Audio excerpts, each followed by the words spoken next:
प्रधानमंत्री नरेंद्र मोदी 3 दिनों की विदेश यात्रा पर दक्षिण अफ्रीका गए हुए थे। और दक्षिण अफ्रीका में पीएम मोदी ने G20 शिखर सम्मेलन में शामिल होकर अपनी सहभागिता निभाई और इस 3 दिन की यात्रा का समापन कर वो सोमवार की सुबह यानी कि आज सुबह दिल्ली पहुंचे। इस दौरान जो दक्षिण अफ्रीका से भारत तक की फ्लाइट का समय होता है वो औसतन 10 घंटे का सीधा सफर होता है। और पीएम मोदी की ये फ्लाइट सुबह नई दिल्ली एयरपोर्ट पर 7 बजे लैंड करती है।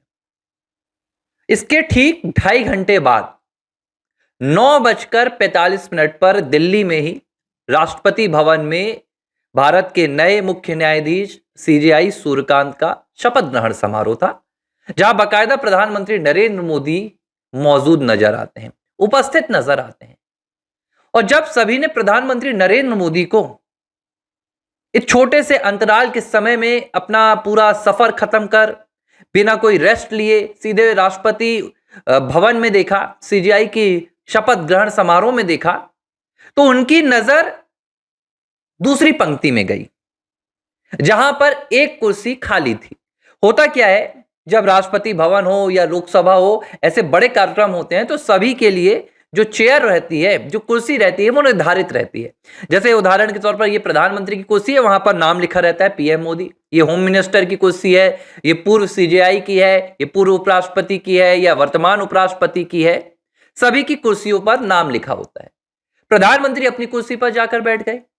गृह मंत्री अमित शाह वो अपनी कुर्सी पर बैठे हुए थे। रक्षा मंत्री की अपनी कुर्सी थी। उपराष्ट्रपति सीपी राधाकृष्णन साहब, उनकी अपनी कुर्सी। यहां तक कि पूर्व उपराष्ट्रपति जगदीप धनखड़ साहब, जिनका स्वास्थ्य खराब रहता है, जिन्हें लेकर बहुत लंबी लंबी कहानियां गढ़ी गई विपक्ष के द्वारा, वो भी अपनी कुर्सी पर थे।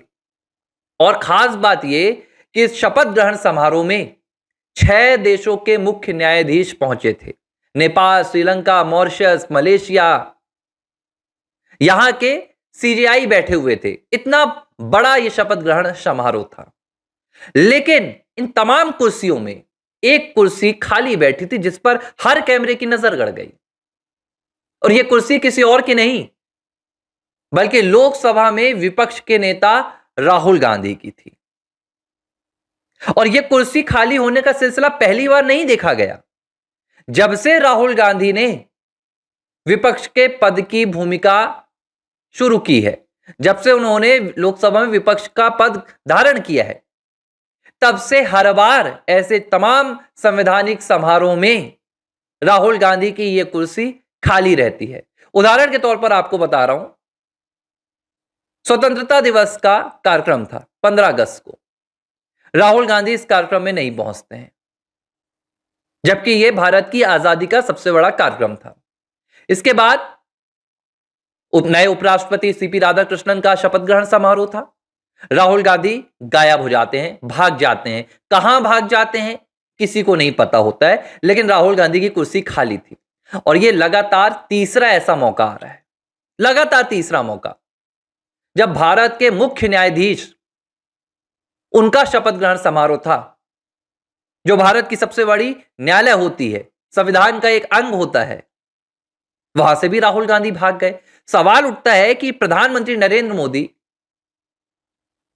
जो इतनी बड़ी विदेश यात्रा कर 76 साल की उम्र में, वो भी कह सकते थे मैं थक कर आया हूं, मैं नहीं आ पाऊंगा, लेकिन वो उस सभा में, उस समारोह में जाकर मौजूद होते हैं, उपस्थित होते हैं। तो राहुल गांधी को क्या तकलीफ होती है? अब इसकी कहानी भी धीरे धीरे सामने आने लगी है कि बार बार राहुल गांधी क्यों भाग जाते हैं। 2-3 कारण आ रहे हैं सामने।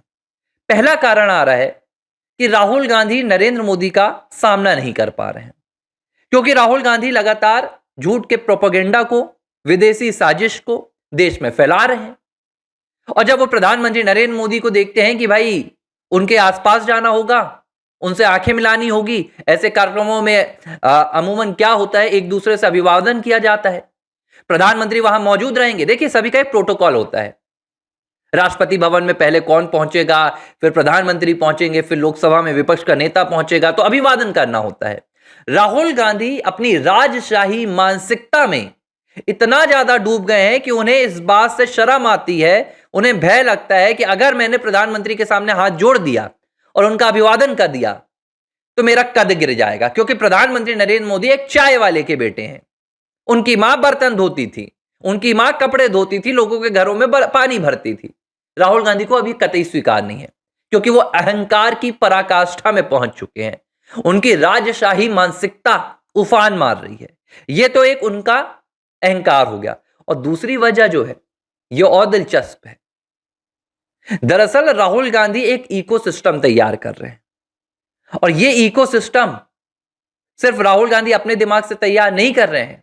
इस इकोसिस्टम में राहुल गांधी को विदेशी ताकतों का भरपूर साथ मिल रहा है, जिसमें वो एक संविधान विरोधी देश के भीतर मानसिकता को पैदा करने की कोशिश कर रहे हैं। देश के भीतर एक अलोकतांत्रिक विचारधारा को, अलोकतांत्रिक इकोसिस्टम को पैदा करने की कोशिश कर रहे हैं, जिसमें संविधान के प्रति, देश की संवैधानिक संस्थानों के प्रति, लोकतंत्र के प्रति, भारत की संसद के प्रति, इनके खिलाफ माहौल तैयार करना चाहते हैं। और एक देश में बड़े वर्ग को राहुल गांधी इस सोच में लाना चाहते हैं, इस विचारधारा में ढालना चाहते हैं कि संविधान का आप सीधे तौर पर बहिष्कार करो, संवैधानिक संस्थानों का बहिष्कार करो, संसद से लेकर सुप्रीम कोर्ट तक का बहिष्कार करो। और इस मानसिकता के जरिए राहुल गांधी देश की सत्ता की सीढ़ी चढ़ना चाहते हैं। और यह इतनी खतरनाक मानसिकता है जिसकी आप कल्पना नहीं कर सकते। ये कितनी सफल होगी, कितनी असफल होगी, ये भविष्य बताएगा। लेकिन इसकी तैयारी देश के भीतर राहुल गांधी ने शुरू कर दी है, क्योंकि उनके हाथ में एक पद लग गया है। अब होता क्या है, एक संदेश जाता है। जैसे उदाहरण के तौर पर राहुल गांधी भारत के स्वतंत्रता दिवस समारोह के कार्यक्रम में नहीं गए। राहुल गांधी हैं भाई, लोकसभा में विपक्ष के नेता हैं, कोई ऐरा गैरा नेता है नहीं कि नहीं आया तो तस्वीरें नहीं आएंगी। राहुल नहीं पहुंचे, खबरें बनी, तो एक इकोसिस्टम तैयार हुआ कि राहुल गांधी संवैधानिक कार्यक्रमों को दरकिनार कर रहे हैं, स्वतंत्रता दिवस के कार्यक्रम को तवज्जो नहीं दे रहे हैं। तो जो इनकी विचारधारा वाले लोग हैं, उस विचारधारा को एक समर्थन मिलता है कि हमें भी अब संविधान और स्वतंत्रता दिवस जैसे कार्यक्रमों को बहिष्कृत करना है। फिर उपराष्ट्रपति का चुनाव आया, राहुल गांधी नहीं गए। क्यों? संदेश दिया उन्होंने कि मैं इस उपराष्ट्रपति की पदवी को, मैं उस उपराष्ट्रपति के पद को, पोस्ट को, डेजिग्नेशन को स्वीकार नहीं कर रहा हूं। राहुल गांधी ने वहां पर भी जाकर एक संदेश दिया। और अब सीजेआई, यानी कि सीधे तौर पर राहुल गांधी एक माहौल बना रहे हैं देश के भीतर, जहां वो एक इकोसिस्टम तैयार कर रहे हैं। और ये इकोसिस्टम किसी अर्बन नक्सल से कम नहीं है। ये इकोसिस्टम भारत की लोकतंत्र को कुचलने की एक बहुत बड़ी साजिश है, जिसमें वो आगे चलकर एक पूरा माहौल तैयार करेंगे, जिसमें एक दिन राहुल गांधी कहेंगे कि हमें सरकार को भी स्वीकार नहीं करना है। और उसकी तैयारी का जो सबसे बड़ा एजेंडा है वो वोट चोरी है। राहुल गांधी चाहते हैं कि उनके हाथ में एक बड़ी तादाद आए, बड़ा वर्ग आए, बड़ा जन समर्थन आए, जो एक बार कह दे कि हम इस सरकार को और सरकार की जो मान्यता है इसे स्वीकार नहीं करते हैं, और लोग संसद की तरफ आगे बढ़ जाएं, प्रधानमंत्री के घर की तरफ आगे बढ़ जाएं। नेपाल, बांग्लादेश, म्यांमार, श्रीलंका वाले हालात खड़े हो जाएं। यह कोई साधारण मौका नहीं है जहां लग रहा है कि राहुल गांधी चले जाते हैं, भाग जाते हैं।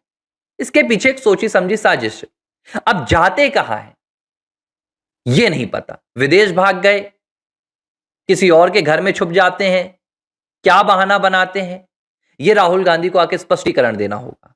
अब देखिए आप, जब उपराष्ट्रपति जो हमारे पूर्व थे जगदीप धनखड़ साहब, वो सार्वजनिक कार्यक्रमों में नहीं आ रहे थे इस्तीफा देने के बाद, तो यही राहुल गांधी क्या कह रहे थे कि प्रत्यक्षीकरण वाली याचिका दायर करनी होगी सुप्रीम कोर्ट में। लगता है उपराष्ट्रपति साहब को, पूर्व उपराष्ट्रपति साहब को, हमारे वीपी साहब को कैद कर लिया गया है। मेरा सवाल है, क्या राहुल गांधी को जॉर्ज सोरोस कैद कर लेते हैं जब इस तरह के कार्यक्रम होते हैं? जब उपराष्ट्रपति का शपथ ग्रहण समारोह होता है, सीजेआई का शपथ ग्रहण समारोह होता है, तो क्या सैम पिट्रोदा राहुल गांधी को कैद कर लेते हैं, या जाकिर नाइक की विचारधारा राहुल गांधी को बंदी बना लेती है? कोई जवाब नहीं दे रहा है। लेकिन सच ये है जो मैंने आपको बता दिया, राहुल गांधी देश के भीतर एक बहुत बड़ा राष्ट्र विरोधी इकोसिस्टम, संविधान विरोधी इकोसिस्टम तैयार कर रहे हैं। अगर जिसे तैयार होने दिया गया तो ये देश के लिए किसी बहुत बड़े षड्यंत्र से कम नहीं होगा और एक नया खतरा देश के भीतर पनप सकता है। इसलिए मुझे लग रहा है कि राहुल गांधी का जो लोकसभा में विपक्ष के नेता का पद है, उस पद की समीक्षा होनी चाहिए। सिर्फ बहुमत या सिर्फ नंबर ऑफ पार्लियामेंट्री मेंबर्स ये काम नहीं आएंगे। अगर राहुल गांधी जो शपथ लेते हैं लोकसभा के भीतर, उस शपथ के दायरे में वो काम नहीं कर रहे हैं, अपने कर्तव्यों को नहीं निभा रहे हैं, तो मुझे लगता है कि लोकसभा स्पीकर को, ओम बिरला साहब को संज्ञान लेना चाहिए और राहुल गांधी के विपक्ष के नेता के पद की समीक्षा करनी चाहिए। नहीं तो आने वाले दिनों में मुझे लग रहा है देश के लिए एक बहुत बड़ा खतरा हो सकता है। एबीसी हिंदी न्यूज, आज ही जुड़िए हर खबर के साथ।